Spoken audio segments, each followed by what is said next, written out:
Muito bem, então nós vamos ao nosso estudo de hoje e o versículo e a passagem bíblica que nós estamos nos baseando está em Mateus, capítulo 23, versículo 23. O sistema religioso também usa muito este versículo para dizer que Jesus, ele aprovou o dízimo, Jesus mandou dar o dízimo. Mas, veja bem, nós temos que analisar o seguinte: o sistema religioso não fala a verdade, ou seja, esconde a verdade das pessoas, porque o interesse é financeiro, o interesse é econômico. Então, não se pode falar toda a verdade, embora eles falem de Jesus, porém não falam toda a verdade. Eles não dizem, por exemplo, que Jesus era judeu e, por ser judeu, ele praticava a lei, ele nasceu debaixo da lei. Jesus, ele veio para cumprir a lei, porque ninguém conseguia cumprir a lei, então não havia salvação, ninguém era salvo, não se conseguia cumprir toda a lei. Jesus então veio e satisfez a lei. Eles não dizem que Jesus veio para o povo judeu. Veja, ele mesmo disse isso.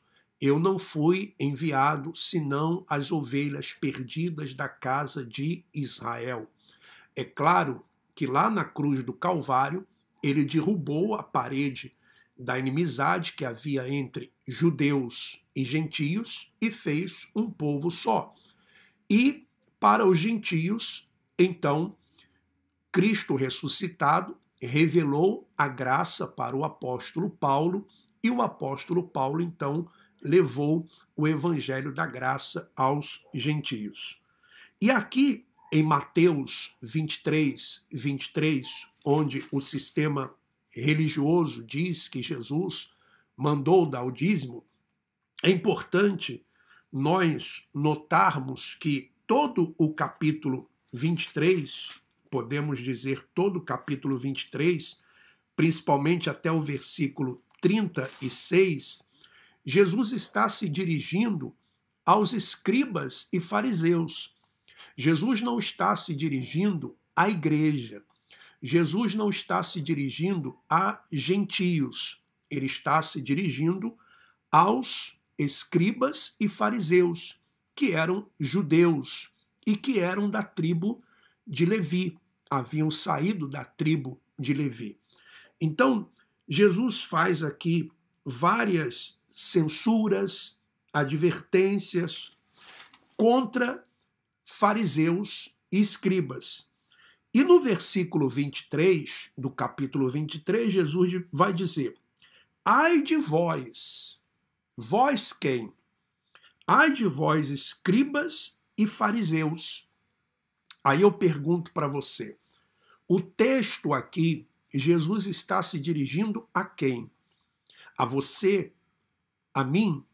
Não. Ele está se dirigindo a escribas e fariseus. É muito importante que você, quando ler a Bíblia, quando você ler as Escrituras, que você pergunte ao texto, ao próprio texto, a quem aquela palavra estava sendo dirigida, para quem que estava sendo falado aquilo. Porque, veja, está claro, ai de vós, escribas e fariseus, hipócritas. Jesus chama eles de hipócritas, né? Então veja que Jesus está se dirigindo aos fariseus, aos escribas, que eram judeus. Ele não está se dirigindo a você, brasileiro, a você, português, a você, americano, a você, africano, a você, argentino, a você colombiano. Não, ele está se dirigindo aos judeus, fariseus, escribas e ainda mais, hipócritas. Porque se você assumir isso aqui para você, então, das três, uma. Ou você é escriba, ou você é fariseu, ou você é hipócrita. Então, veja só que o texto é claro.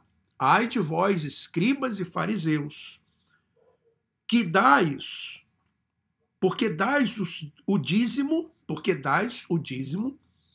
da hortelã, do endro e do cominho.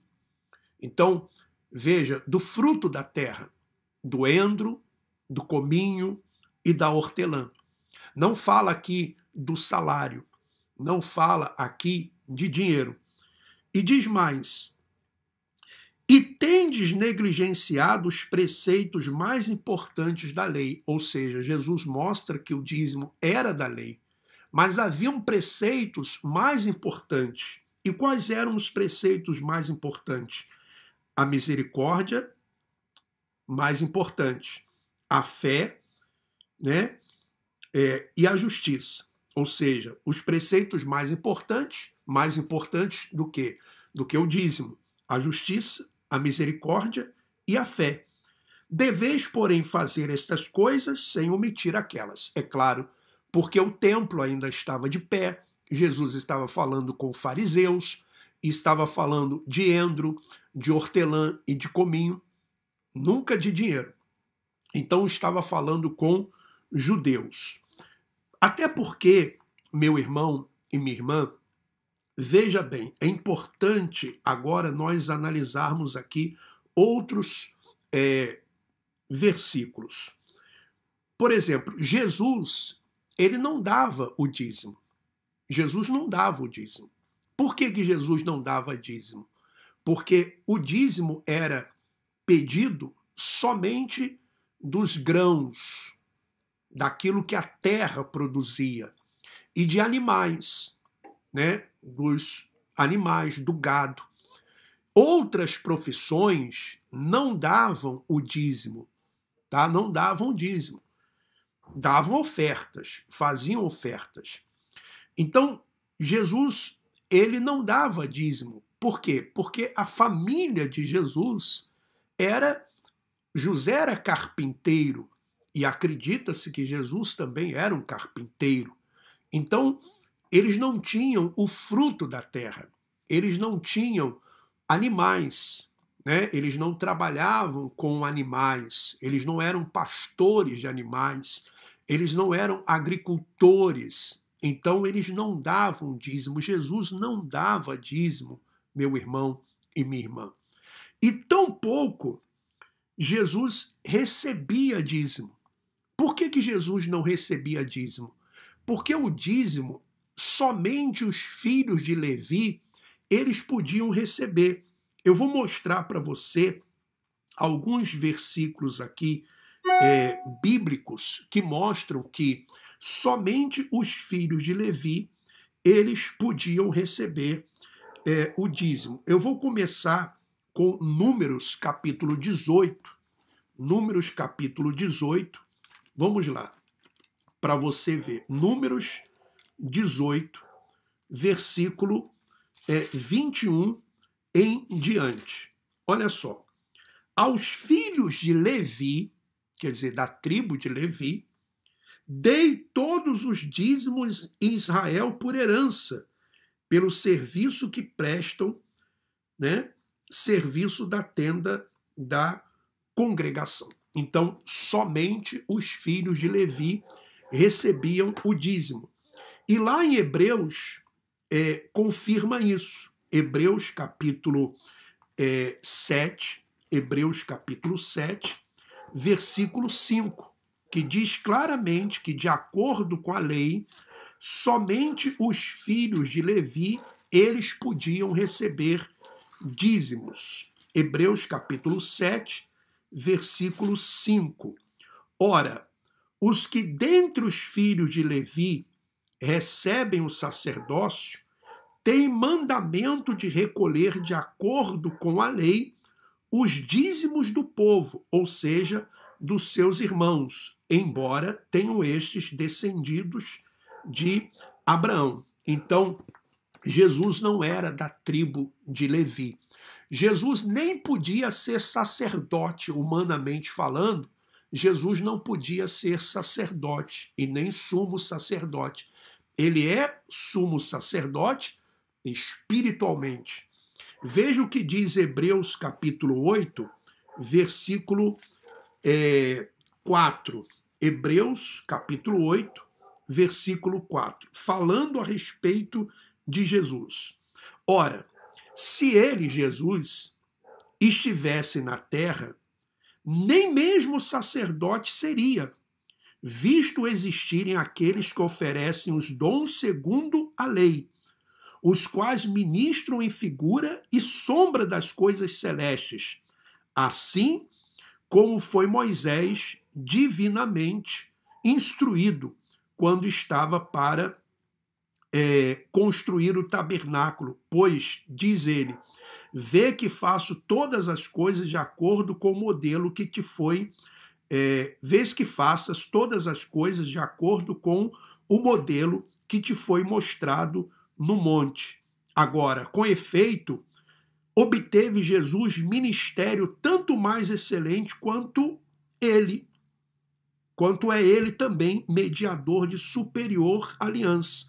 Então, se Jesus, humanamente falando, estivesse na terra, e naquela época mesmo, ele, quando andava por entre os judeus, ele não podia ser sacerdote, humanamente falando, porque Jesus não era da tribo de Levi, ele era da tribo de Judá.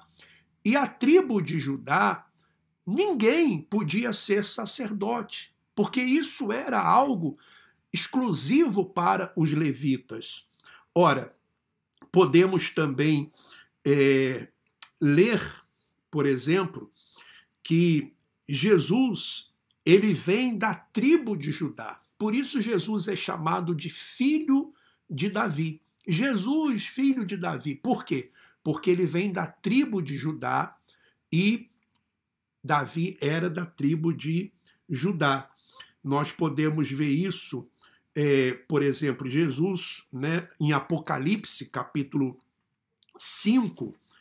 Olha só, Apocalipse, capítulo 5, o versículo 5 diz assim, Apocalipse 5, versículo 5. Olha só que coisa maravilhosa. Todavia, um dos anciãos me disse, não chores. Eis que o leão da tribo de Judá, a raiz de Davi, venceu para abrir o livro. Somente Jesus pôde abrir o livro. Somente Jesus pôde dar acesso ao Pai. Por isso ele disse, eu sou o caminho, a verdade e a vida. Ninguém vem ao Pai por mim. E por que ele é chamado de o leão da tribo de Judá, né? O leão da tribo de Judá. Porque se você vê em Gênesis, capítulo 49, quando se faz uma promessa, quando Jacó faz uma promessa para Judá, ele se refere ao leão. O leão era o símbolo da tribo de Judá.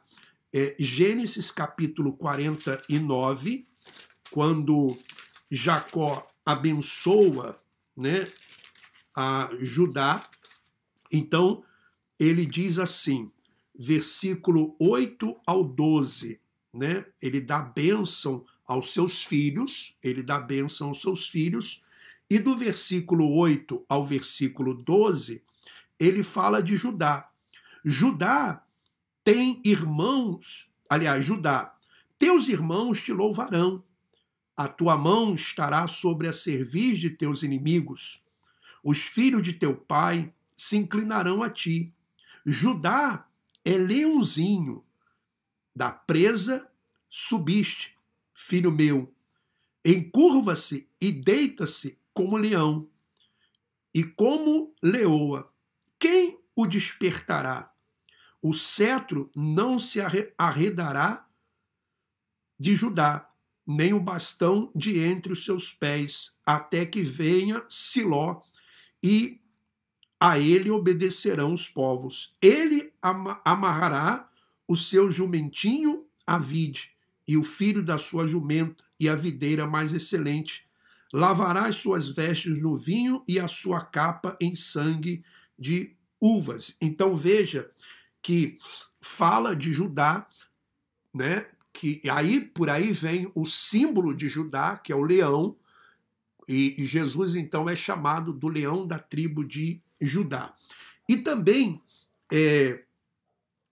haviam profecias, eu não vou aqui ler, mas eu posso dizer para você, profecias de que o Messias viria da tribo de Judá, né? Da tribo de Davi, por exemplo, segundo Samuel, capítulo 7, do versículo 12 e também o versículo 13, Salmos 78, do versículo 68 ao versículo 72, Salmos 89, do versículo 3 ao versículo 32, Isaías 11, do versículo 1 ao versículo 10, também Amós, do capítulo 9, versículo 11, Miqueias, capítulo 5, versículo 2. Então fala de Jesus.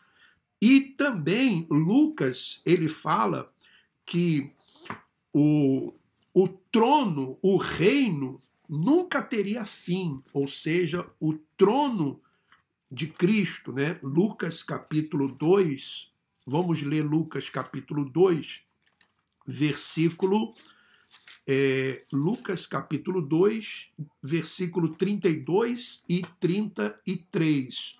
Diz assim, luz para revelação aos gentios e para Lucas capítulo 2, versículo 32 em diante, né? Dizendo aqui, porque os meus olhos, Simão falando, né? Porque os meus olhos já viram a sua salvação, a salvação, e falando que o Senhor Jesus, aqui diz assim, versículo 32, luz para a revelação aos gentios e para a glória do teu povo de Israel. E estavam o pai e a mãe do menino admirados do que dele se dizia. Simeão os abençoou e disse a Maria, mãe do menino, eis que este menino está destinado para ruína, tanto para a ruína como para o levantamento de muitos em Israel e para ser alvo de contradição. Então, falando a respeito de Jesus, falando a respeito também do juízo que viria no ano 70 e mostrando que o reino de Cristo ele não tem fim, como teve o reino de Salomão. Aquela palavra que nós falamos, tem aí no vídeo que nós falamos que quando Deus lá fala da construção do templo, que Davi queria construir o templo, na verdade, estava falando ali de Jesus, que o reino não teria fim. O reino de Salomão teve fim. O reino de Jesus não teve fim. E não tem fim. É um reino eterno. Agora, veja bem, meu irmão e minha irmã, como que Jesus, então, ele ajudava os pobres, né? Além de multiplicar pães e peixes. Tem uma passagem que quando Jesus estava na Páscoa, na ceia com os discípulos, ele fala para Judas, faz o que tem que fazer. E os discípulos pensavam que Judas iria comprar alguma coisa, ou queria dar alguma coisa para os pobres, porque eles ajudavam os pobres. Então, como que Jesus fazia? Ora, haviam pessoas que ajudavam a Jesus e ajudavam voluntariamente. Você pode ler isso em Lucas, capítulo 8, Lucas capítulo 8, versículo 1 em diante. Olha só, aconteceu depois disto que andava Jesus de cidade em cidade e de aldeia em aldeia, pregando e anunciando o evangelho do reino de Deus. E os 12 iam com ele.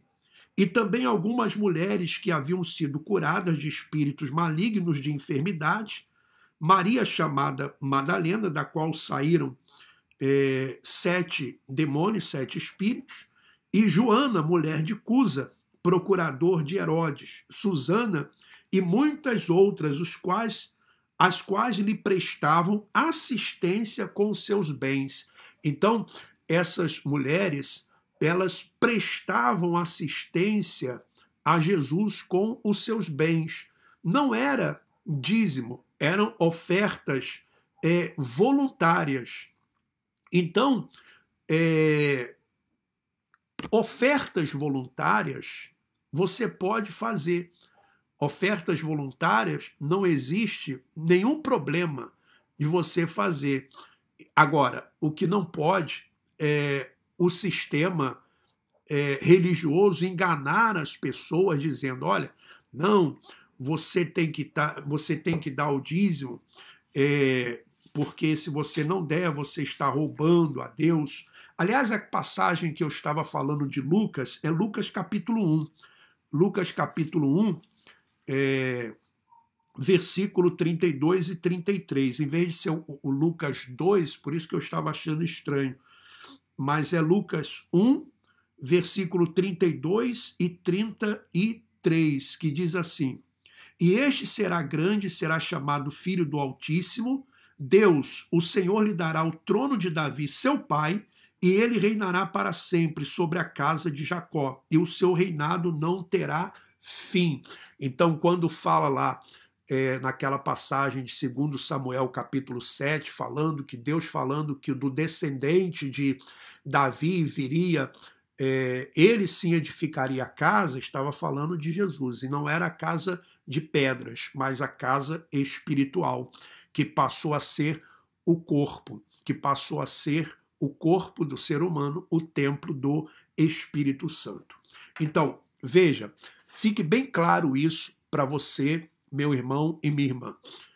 Nós, quando falamos aqui do sistema religioso, nós não estamos falando de uma denominação específica, não estamos falando de um líder religioso específico, nós estamos falando de todos aqueles que cobram dízimo, sejam até aqueles que pregam a graça, que dizem que estão pregando a graça e cobram dízimos, então eles estão totalmente fora da graça, eles estão também no engano e estão enganando.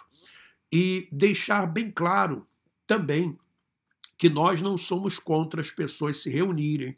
As pessoas, elas podem se reunir à vontade para adorar, para confraternizar, para ler a palavra. E não somos também contra as pessoas contribuírem. As pessoas, elas podem contribuir voluntariamente. O que somos contra é campanha. Campanha não existe na Bíblia. Sacrifícios, não existe sacrifícios em dinheiro. Os sacrifícios que existiam eram sacrifícios de animais que apontavam para Cristo. E também essa questão do dízimo. O dízimo nunca foi dinheiro. O dízimo era do fruto da terra, dos animais. Dízimo nunca foi do salário. Agora, a pessoa pode contribuir voluntariamente. Eu acho até justo que se a pessoa, ela, por exemplo, frequenta um local onde ali tem uma despesa para manter aquele local, que ela contribua de forma voluntária. Se ela quer ajudar o ministério de alguém, ela ajude voluntariamente. E eu até agradeço aos irmãos e às irmãs que nos enviam ajudas, que nos auxiliam, que nos apoiam dentro da possibilidade de cada um, dentro da condição de cada um. Por exemplo, eu recebi até mesmo uma mensagem de uma senhora, não vou falar o nome dela, mas ela me mandou uma mensagem dizendo, por exemplo, ela disse assim, ela sempre ajuda, ela sempre contribui de alguma forma, ela diz, olá, boa tarde, vim aqui através dessa mensagem pedir desculpas, porque prometi mandar uma contribuição para o canal, mas ocorreu um outro incidente, uma pessoa me mandou pedir um dinheiro para comprar os medicamentos e eu tive que ajudar. Foi quase R$1.000, por isso não deu ainda certo eu mandar a contribuição, mas estou com fé que quando der certo eu deposito. Então, assim, eu mandei para ela, disse, muito obrigado, irmã, eu entendo, isso ajuda mesmo as pessoas que estão necessitadas. Sabe, tudo tem que ser de uma forma voluntária. E se a pessoa tem uma prioridade, puxa, alguém precisando de um remédio, pagar uma conta, pagar uma situação ali que está de emergência, claro que a pessoa tem que atender aquela necessidade. Jamais a pessoa pode deixar de atender a necessidade que ela tem e que ela precisa. Agora, no sistema religioso, não. Às vezes a pessoa deixa de comprar remédio, pagar suas contas, para oferecer um sacrifício. Isso não é correto, meu irmão e minha irmã. Isso não é correto. Até porque uma das funções do dízimo, né, que era da lei, você veja que mesmo o dízimo que era da lei se preocupava com órfãos, se preocupava com viúvas, se preocupava com os estrangeiros, se preocupava com o necessitado.